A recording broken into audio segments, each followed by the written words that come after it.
తాకట్టులో ఉన్న బంగారం అమ్మాలనుకునే వారి ఇన్ఫర్మేషన్ ఇస్తే దాని వాల్యుయేషన్ బట్టి మీకు కమిషన్ కూడా ఇస్తుంది గోల్డ్ హబ్. నమస్తే, వెల్కమ్ టు మనం టీవీ. మనం ఉన్నది మన కోసం. నేను వలి. ప్రస్తుతం లైవ్లో జాయిన్ అయ్యారు జనసేన పార్టీ రాష్ట్ర అధికార ప్రతినిధి అడ్వకేట్ రజనీ గారు. వారితో మాట్లాడదాం. రజనీ గారు నమస్తే అండి. నమస్తే అండి.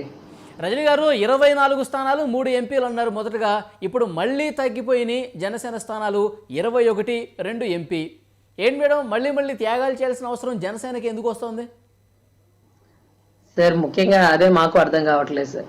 ఎందుకంటే 24 సీట్లే చాలా తక్కువని జనసేన కార్యకర్తలు కానీ, వీర మహిళలు కానీ కొంతమంది బాధపడుతున్నటువంటిది వాస్తవం అనమాట. అది అబద్ధం అని చెప్పినా ఎవరు నమ్మరు. అది వాస్తవిక విషయం. కానీ యథార్థం కూడా అదే. అందని పళ్ళ కోసం అరువులు చాల్చడం ఎందుకు? కాళ్ళున్న వరకే, అంటే మంచం ఉన్న వరకే కాళ్ళు చాపుకోవాలి. మన పరిస్థితిని, మన ఆర్థిక స్తోమతని, మన బూత్ లెవెల్ మేనేజ్మెంట్ ని బట్టి 24 సీట్లు తీసుకొని అక్కడ భారీ మెజారిటీతో గెలిచి అసెంబ్లీలో బలమైన ముద్ర వేద్దాం. తర్వాత నెక్స్ట్ గా కొద్దిగా రాజకీయంగా మనం ఎదుగుతాం. స్థానిక ఎన్నికలలో మనకి 30% ప్రయారిటీ కల్పిస్తారు. తద్వారా నెక్స్ట్ ఎలక్షన్స్ కి మనం బలాన్ని పుంజుకుందాం అంటున్న మా అధినాయకుడి మాటకి కట్టుబడి మేమందరం కూడా బరిలోకి దిగి అందరం ప్రచారం చేస్తున్నామండి. అన్నయ్య మాటకి విలువివ్వండి, అన్నయ్య ఏం చెప్తే అది చేయండి, అన్నయ్య వ్యూహానికి వదిలేయండి. ఈసారి గతంలో మనం వ్యూహం చేసి అన్నయ్యని రోడ్డు మీదకి ఇచ్చిన తరుణం ఉంది. ఈ రోజు అన్న పడుతున్న కష్టాన్ని గమనిస్తే మనందరికీ మంచి ప్రయారిటీ వస్తుంది ఆఫ్టర్ ఎలక్షన్, ప్రభుత్వం ఫామ్ అయ్యాక. ఈ రోజు మళ్ళీ ఎంతో మంది నాకు ఫోన్లు చేసి అడుగుతున్నారండి, అదేంటి మేడం ఎంపీ సీట్ ఇంకోటి ఇచ్చేస్తారా, ఎమ్మెల్యే సీట్లు కూడా 3 ఇచ్చేస్తారా, ఉన్నాయే 24 కదా మేడం, అదేదో అన్ని సీట్లు తీసుకున్న టీడీపీ వాళ్ళు త్యాగం చేయొచ్చు కదా, మనమే చేయాలా అంటే మనమే బీజేపీని తీసుకొచ్చాం. మనమే బీజేపీని టీడీపీతో కలుపుతున్నాం. టీడీపీ బీజేపీ కలిపే ఉద్దేశం గతంలో లేదు. బీజేపీతో చివాట్లు తిని టీడీపీని బుజ్జగిస్తూ వీళ్ళిద్దరిని కలిపి కథన రంగంలో ముందుకు తీసుకెళ్తున్న నాయకుడు మన పవన్ కళ్యాణ్ గారు. ఇద్దరిలో ఏ ఒక్కరూ లేకపోయినా గెలవడం చాలా కష్టమైన పరిస్థితి. ఎందుకంటే కత్తికి కత్తి, కన్నుకు కన్ను, పన్నుకు పన్ను అనే సిద్ధాంతం. మన దాకా మీకు తెలియదండి, వివేకానంద రెడ్డి గారి మర్డర్ కేసులో దేవిరెడ్డి శివశంకర్ రెడ్డి అనే కీలక పాత్రదారుడు గతంలో ఎన్నో మర్డర్ కేసుల్లో కూడా ముద్దాయిగా ఉన్నటువంటి వ్యక్తి. ఇప్పుడు అతను బెయిల్ మీద బయటకు వస్తున్నాడు. ఎలక్షన్ కి ముందు అవినాష్ రెడ్డి గారి బెయిల్ క్యాన్సిల్ అవ్వట్లేదు. దస్తగిరి గారి తండ్రి మీద దాడి జరిగింది. వీటన్నిటికంటే మించి సునీతమ్మ ఢిల్లీకి పోయి మా అన్నకి ఓటేయకండి అంటూ ప్రాణాలకు తెగించి రాష్ట్ర ప్రజల్ని మేల్కొల్పుకోవడం కోసం ఒక ఆడబిడ్డ చేస్తున్న పోరాటం. ఇంతమంది ప్రాణాలని కాపాడుకోవాలి అంటే బీజేపీ స్టాండ్ ఉండాల్సిందే. గవర్నమెంట్ ఎంప్లాయీస్ సిన్సియర్ గా పని చేయాలంటే బీజేపీ సహాయ సహకారాలు ఉండాల్సిందే. రాష్ట్రం ఒక గాడిలో పడాలన్నా, అభివృద్ధి పదంలో అమరావతి తొందరగా వైభోగంగా ఉండాలన్నా సెంట్రల్ స్టాండ్ ఉండాల్సిందే. సెంట్రల్ అతని పక్షానికి ఉండకూడదు, మన పక్షానికి రావాలి. మీకేం కావాలి, సరే వాళ్ళు ఇవ్వకపోతే నేను ఇస్తాను, మీరు రండి అంటూ భార్యాభర్తల మధ్య మీడియేషన్ చేసే మీడియేటర్ ఉంటాడు చూడండి. ఆ మాదిరిగా నాయకుడు వాళ్ళిద్దరిని కలిపే ప్రయత్నంలో తను ఎంత తగ్గిపోతున్నాడంటే కరెక్టే, కానీ జన సైనికులకి అసలు బొత్తిగా నచ్చట్లేదు. ఉన్న 24 స్థానాల్లోనే మళ్ళీ ఇంకా 3 తగ్గించుకున్నారు. అంటే కింది స్థాయిలో ఉన్నటువంటి కార్యకర్తలు, పవన్ కళ్యాణ్ అభిమానులు మనస్ఫూర్తిగా ఓటేసే పరిస్థితి ఉందా? తెలుగుదేశం అభ్యర్థికి అంత సంతృప్తికర స్థాయిలో ఓట్లు ట్రాన్స్ఫర్ అవుతాయా? తనని తాను తగ్గించుకున్నాడు వాడు హెచ్చింపదగుడు అని బైబిల్ ఒక శ్లోకం ఉంటుందంటండి. తను తగ్గించుకుంటాడంటే దానికి అంతు పంతు లేదా అన్న, అంతు పంతు లేదా? ఈరోజు 3 ఎంపీ ఉంటే ఒక రాజ్యసభ ఏదో వస్తుంది అంటున్నారు. 2 ఎంపీలే మనం తీసుకున్నాం. 24లో కూడా మళ్ళీ 3 ఇచ్చేసాం. 21 మనకున్నాయి. అసలు ఎంతమంది అభ్యర్థులు అసెంబ్లీలోకి అడుగు పెడతారు? అసలు ఎంత త్యాగానికి, అంటే హరిశ్చంద్రుడే గుర్తుకొస్తున్నాడండి నాకు. హరిశ్చంద్రుడు కూడా అంతేనండి. ఆఖరికి రాజ్యాన్ని వదులుకున్నాడా, రాణిని తాకట్టు పెట్టేశారా, బిడ్డకి ఏమైనా అయిందా? అసలు హరిశ్చంద్ర నాటకం చూస్తే ఆఖరికి అంతా పోయి కాటి కాపరి గెటప్ వేస్తాడండి. ఆ చివరికి ఆ స్టేజ్కి వస్తాడు. అయితే ఎంతమంది రాజులున్నా అన్ని కోల్పోయిన హరిశ్చంద్రుడిదే నాటకం ఎందుకు మనం ప్లే చేసుకొని వింటాం? ఒక త్యాగానికి, ఒక దానానికి, ఒక ఔదార్యానికి, ఒక రాచరికానికి, రాజ్యాలు గెలిచిన రాజుల కంటే ఎన్నో కోల్పోయిన హరిశ్చంద్రుడు గొప్పవాడు అని.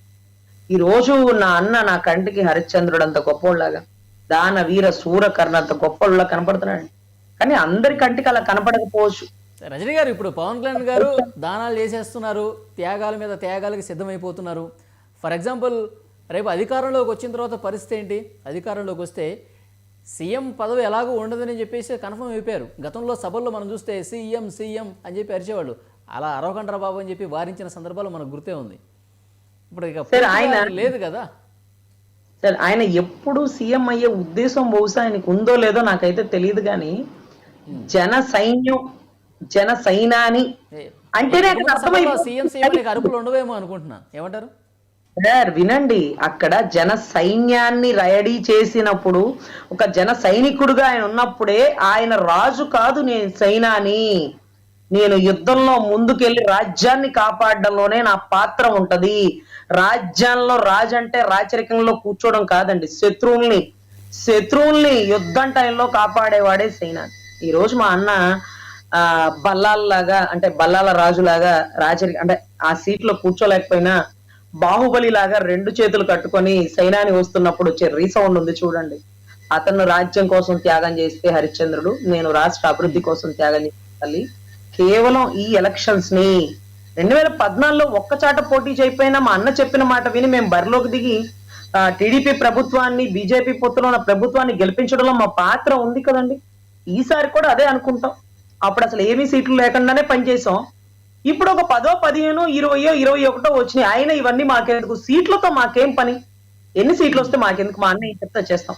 గతంలో చేయలే, అట్నే చేస్తాం. ఆయన ఏం చేసినా మంచి కోసమే పనిచేస్తాడు, ఆయన ఏం చేసినా రాష్ట్ర అభివృద్ధి కోసమే పనిచేస్తాడు. అటువంటి వ్యక్తి రాజు అర్థం చేసుకుంటున్నారా సరిగా అని కొంచెం టైం పడుతుంది. అలాంటి మెసేజ్ పవన్ కళ్యాణ్ గారు ఏదైతే అనుకుంటున్నారో అంత పాజిటివ్ గా కింద వాళ్ళు ఆలోచించే పరిస్థితి ఉందా?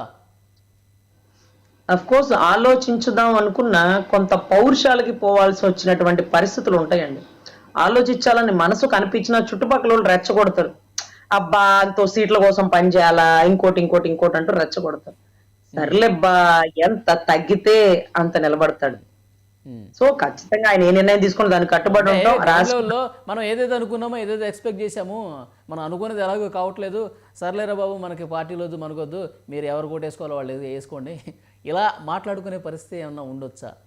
ఇట్లయితే అలా మీరు ప్రచారం చేయకుండా ఉండండి. జనసేన కార్యకర్తలందరూ ఒక స్టాండ్ మీద ఉన్నారు. కాకపోతే విషయం ఏంటంటే మా దగ్గర ఆయన ఎప్పుడు రాజు స్థాయిలోనే ఉంటాడండి. కానీ ఇప్పుడు బీజేపీ దృష్టిలో, టీడీపీ అమరావతి ఆడబిడ్డల దృష్టిలో, టీడీపీ కార్యకర్తల దృష్టిలో, టీడీపీ నాయకుల దృష్టిలో అబ్బా మళ్ళీ 3 తగ్గించుకున్నాడా, ఈ పవన్ కళ్యాణ్ ఏమనలేదా? నేను ఏమలేదు సార్, అబ్బా ఇంత గొప్పోడు సార్, నాయను అసలు ఆ గ్రేట్నెస్ మనం తట్టుకోలేము సార్ అంటూ టీడీపీ నాయకులు కార్యకర్తలు మాకు ఫోన్ చేసి మా అన్నని పొగుడుతుంటే, ఇప్పుడు వరకు మా డప్పు మేమే కొట్టుకున్నావురా, ఇప్పుడు ఎవరు డప్పు వాళ్ళు వాయించండి అన్నట్టుగా బీజేపీ టీడీపీ 2 మా అన్నని పొగుడుతుంటే మాకు గొప్పగా ఉంది సార్. సీట్లదే ఉంది సార్. మా అన్న ఎప్పుడు సైన్యమే, మా అన్న ఏం చెప్తే అది పనిచేసే సైన్యం. తగ్గించుకున్న 3 సీట్లకు సంబంధించి కూడా మేడం, ఇప్పుడు ఎలాగో 144 స్థానాల్లో పోటీ చేస్తుంది, వాళ్ళు 3 తగ్గించుకుంటే ఏమైంది? 140కి పైగా పోటీ చేస్తుంది కదా తెలుగుదేశం పార్టీ, ఒక్క 3 కదా. ఇప్పుడు ఎలాగో తక్కువ సీట్లకి 24కి పోటీ చేస్తుంది, ఆ 3 వాళ్ళు తగ్గొచ్చు కదా. ఇలాంటి అభిప్రాయం ఎక్కువ మంది జన సైనికుల్లో ఉంది. ఉంటుందండి. అప్పుడు జనాల్లో ఎవరు ప్లస్ అవుతారు, ఎవరు మైనస్ అవుతారు మీరే ఊహించండి. అది వర్ణనాతీతం అండి, అది ఊహించుకోలేం మనం. ఇంకొకటి ఏంటంటే బీజేపీని తెచ్చింది మనం, బీజేపీని బతిలాడి తెచ్చుకుంది మనం. బీజేపీ చివరాఖరికి వచ్చాక 6 కాదు 4 కాదు ఇంకా 3 కలపండి, ఇంకా 2 కలపండి అంటే సరే ఆ 3 ఏదో నేను ఇస్తాను, మీరు మాత్రం వెనక్కి తగ్గకండి, రాష్ట్రం క్లిష్ట పరిస్థితిలో ఉంది, ఈ టైంలో మీ సహాయం అవసరం, మాదే ఉంది, మా జన సైనికులు వింటారులేండి, మాకు ఆ నమ్మకం ఉంది, నేను ఎట్లయినా కన్విన్స్ చేసుకుంటా, నా బిడ్డలు ఎక్కడో నన్ను వదిలిపోరు, నేను తీసుకున్న నిర్ణయానికి కట్టుబడి ఉంటారు, నేను ఏ పరిస్థితుల్లో ఆ నిర్ణయాన్ని తీసుకున్నానో వాళ్ళు ఆలోచిస్తారు అంటూ మన ఇంట్లో వాళ్ళకి మనం ఏమైనా చెప్పుకోవచ్చండి. మనం వీధిలో గొప్పగా ఉండాలి. మన ఇంట్లో వాళ్ళు మనల్ని కొట్టుకుంటారు, తిట్టుకుంటారు, తర్వాత మనతో కలిసి వస్తారు. ఎక్కడికి పోతారు? ఈ రోజు బయట ఉండే టీడీపీ బీజేపీ స్థాయిలో మా అన్న అక్కడ ఉన్నాడండి. మా దృష్టిలో మా అన్న మీద మాకు కోపం ఉన్నా మేము కాసేపు పోట్లాడుకుంటాం, కాసేపు మాట్లాడుకుంటాం, తర్వాత మా అన్న క్యాబినెట్ స్థాయిలో చూస్తామండి. మా అన్నకి ఎన్ఎస్జే కమాండర్లు పెట్టుకోకుండా బౌన్సర్లు పెట్టుకొని తన ప్రాణానికి రక్షణ లేని పరిస్థితుల్లో కూడా బయటకు వస్తున్న తరుణం అండి. ఇప్పుడు సెంట్రల్ ఫోర్స్ వచ్చేస్తుందండి. బీజేపీ కూడా మా అన్న మోడీ గారు ఏమన్నారండి మా అన్నని, నా వెనకాల పవన్ జీ ఉన్నారని 3 సార్లు చెప్పారు. అంటే మా అన్న వెనకాల మోడీ ఉన్నాడేమో అనుకున్నామండి, కానీ మోడీ గారి వెనకాలే మా అన్న ఉన్నారట. అంటే మా అన్న అంత స్టాండ్. నా వెనకాల పవన్ కళ్యాణ్ ఉన్నారు, నన్ను దాటి పవన్ కళ్యాణ్ గారిని దాటి నన్ను ఎవరు ఏమీ చేయలేరు అనే పరిస్థితికి సెంట్రల్ ఉందంటే అంత బలాన్ని ఇచ్చాడండి మా అన్న. ఈరోజు తను తగ్గించుకున్నప్పటికీ 2 పార్టీల్లో తన ఎప్పటికీ హీరోనే. సో మా దగ్గర చిన్న చిన్న గొడవలు ఉండొచ్చు, సర్వసాధారణం, మా కోపాలు ఉండొచ్చు, ఎందుకంటే మా కోపాలకు మించి పౌరుషాలు ఎక్కువ కాబట్టి. సో ఆ పౌరుషాలతో కోపం ఉన్న ఆ టయానికి అన్న కూల్ చేయగలుగుతాడు, మమ్మల్ని కన్విన్స్ చేయగలుగుతాడు, మా ప్రేమను మళ్ళీ తిరిగి పొందగలుగుతాడు. ఓకే. సో మేము కలిసి ఆయనతోనే ప్రయాణం చేస్తాం, మేము ఎక్కడికి పోము. కానీ వాళ్ళిద్దరూ కలిసి వెళ్ళడం వల్ల రాష్ట్ర ప్రయోజనాలకి త్రిశూల వ్యూహం, ఈ త్రిశూల వ్యూహం పారుతుందండి. మళ్ళీ ముగ్గురు కలిసి వస్తారు. రాష్ట్రాన్ని 3 ముక్కలు చేసినటువంటి గౌరవ జగన్మోహన్ రెడ్డి గారికి మూడు మూడు మూడు కలిసి మాడు పగిలిపోయే ట్రీట్మెంట్ ఇస్తారండి. పవన్ కళ్యాణ్ గారితో మామూలుగా ఉండదండి. జగన్మోహన్ రెడ్డి గారికి పోన్ తెలుస్తుంది. త్యాగాలు ఎలా చేస్తాడో యుద్ధాలు కూడా అలాగే చేస్తాడు. ఎందుకంటే ఆయన సైనాని కదా, యుద్ధం ప్రకటిస్తున్నాడు ముగ్గురిని కలిపి. మీకు సన్నామావండి కురుక్షేత్రానికి. ఇప్పుడు 17వ తారీఖు ప్రధాని మోదీ గారు వస్తున్నారు మేడం చిలకలూరుపేట సభకి. 17వ తారీఖు మోడీ గారిని చంద్రబాబు గారు, పవన్ కళ్యాణ్ గారు ఏదైతే రాష్ట్రానికి తీసుకొచ్చి కొన్ని బలమైన హామీలు కూడా చేపించడం జరుగుతుందని విన్నాము. ఎందుకంటే బీజేపీకి మనం సపోర్ట్ చేయాలన్నా, బీజేపీ వాళ్ళని నిలబెట్టి మనం గెలిపించాలన్నా, బీజేపీ వ్యూహం ఏంటో కూడా మాకు చెప్పాలా. మా రాజధాని విషయంలో ఎంత సపోర్ట్ చేస్తుంది, స్టీల్ ప్లాంట్ విషయంలో ఎంత సపోర్ట్ చేస్తుంది, ఇప్పటి వరకు ఏం ఎందుకు ఆంధ్రాలో అడుగు పెట్టలేదు, ఇవన్నిటికి కూడా సమాధానం చెప్పాలండి. ఎందుకంటే ఈరోజు సీట్లు తీసేసుకోగానే సంబరం కాదండి, గెలవాల. బీజేపీ రాష్ట్రంలో చాలా తక్కువ స్టాండ్ లో ఉంది. బీజేపీ గెలవాలంటే బీజేపీ వ్యూహం ఏంటో చెప్పాలా. రాష్ట్ర ప్రజలు జనసేనాన్ని, టీడీపీని స్వాగతించారు, ఇంకా బీజేపీని స్వాగతించాల. బీజేపీ నాయకులు తీసుకొచ్చారు, రాష్ట్ర ప్రజలు ఇంకా స్వాగతించాల. అందుకనే 17 సభ సాక్షిగా మోడీ గారు కొన్ని ప్రణాళికలు, కొన్ని ప్రామిస్లు చేస్తారు, వాటిని యాక్సెప్ట్ చేస్తాం. తద్వారా జనాల్లోకి వ్యూహం ద్వారా ఏదైతే బీజేపీ నుంచి అభ్యర్థుల్ని గెలిపించాలి, దయచేసి మేము మాటిస్తున్నాము, ఇవి పక్కకి పోవు, 100% మీ పక్షాన మేము నిలబడతాము అంటూ కొన్ని వాగ్దానాల పర్వం కూడా టీడీపీ జనసేన సభ ఏదైతే బీజేపీ సభ సాక్షిగా కూడా చిలకలూరుపేట సాక్షిగా ఉంటుందండి. అదే టైంలో టికెట్స్ అనౌన్స్ చేసేస్తారు. అందరూ యాక్సెప్ట్ చేయడానికి మనస్ఫూర్తిగా సిద్ధంగా ఉన్నాం. ఈ టైంలో కోపాలు పౌరుషాలు కాదండి, కేవలం త్యాగాలు మాత్రమే నెగ్గుతాయి. ఇదైతే స్వాతంత్రోద్యమంలో ఎంతో మంది చనిపోయారండి, ఎంతో మంది ప్రాణాలు తెగించి చనిపోయారు. సో గెలిచిన ఆయన, బతుకున్న ఆయన ఒక గాంధీ గారే మనకు కనపడతారు, కానీ పోరాటంలో పోయిన వాళ్ళు ఎవరు మనకు తెలియదండి. సో ఈసారి త్యాగాలు చేసిన వాళ్ళు మాత్రమే జనాలకి కనపడినా కనపడకపోయినా రాష్ట్ర అభివృద్ధిలో మేము ఉన్నాం. ఎందుకంటే తెలంగాణ ఉద్యమంలో ఎంతో మంది చనిపోతే గానీ తెలంగాణ రాలేదండి. తెలంగాణ వచ్చాక ఎవరెవరో ఆస్వాదిస్తున్నారు, కానీ చనిపోయిన వాళ్ళు తీపి గుర్తులుగా మిగిలిపోతారండి. అందుకే త్యాగం చేసిన మా జన సైనికులు మా మీద నుంచి నడిచి వెళ్తేనే ఈ రోజు రాష్ట్ర అభివృద్ధి జరిగిందని రాష్ట్ర ప్రజలు గుర్తిస్తే చాలండి. మా సైన్యాన్ని 10 అడుగులు వెనక వేస్తేనే రాష్ట్ర అభివృద్ధి జరిగిందని రాష్ట్ర ప్రజలు కానీ, బీజేపీ కానీ, టీడీపీ కానీ గుర్తిస్తే చాలండి. 24 కాదు 3 సీట్లు వెనక్కి తగ్గాడు, 3 ఎంపీ సీట్లు కాదు 1 సీటు వెనక్కి తగ్గి మళ్ళీ 2 సీట్లకు వచ్చాడు. ఇంకా ఎంత వెనక్కి వెళ్ళినా అందరూ వెనక్కి తిరిగి ఆయన్నే చూస్తున్న పరిస్థితి మేము చూస్తున్నామండి.